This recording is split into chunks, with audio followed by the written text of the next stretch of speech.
sa San Jose, Florida Blanca, Purok 9. Ako po ang bilang chairman nitong barangay, Purok 9.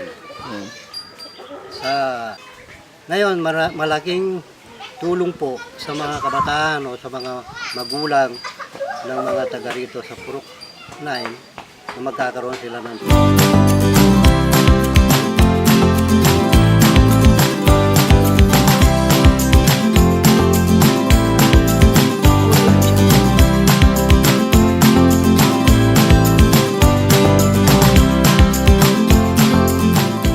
dati ang mga tumutulong po rito, ilan yun? 5, halos 6, pati dito sa lugar namin.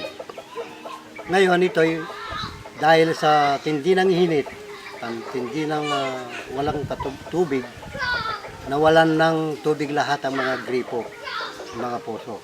Ngayon, gumawa kami ng parahan para makatagpo uli ng tubig. At muling dumating itong mga estudyante na nagbigay ng tulong, nagbigay ng kagandahang loob. Kami nabigyan ng isang poso.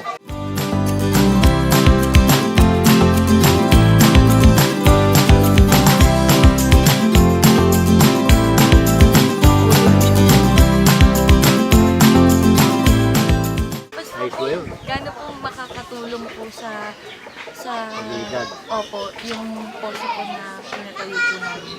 Malaki pong tulong yan kasi unang-una yung mga natuyong bomba dyan, mga poso, malaking tulong. Halos sa 40 mga 40 pamilya ang pwedeng makinabang. Sa kasalukuyan, hirap na hirap po yung mga tao rito dahil sa tubig. Ngayon, pagdating nila, nagkaroon ng konting tubig. Yan po, medyo maluwag-luwag na sila ng konti. Sana maragdagan pa. Opo. Sige po, thank you po. Sige, thank you. Maraming salamat po.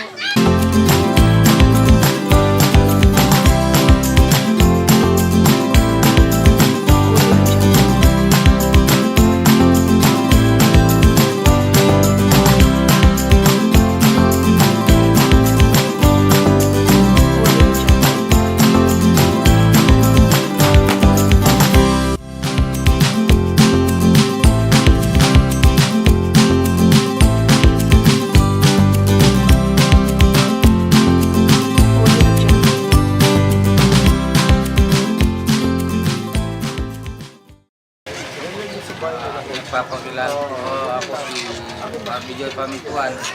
Kung tumulong niyo sa amin na poso, malaking bagay po sa amin po dahil mahirap na po ang tubig dito.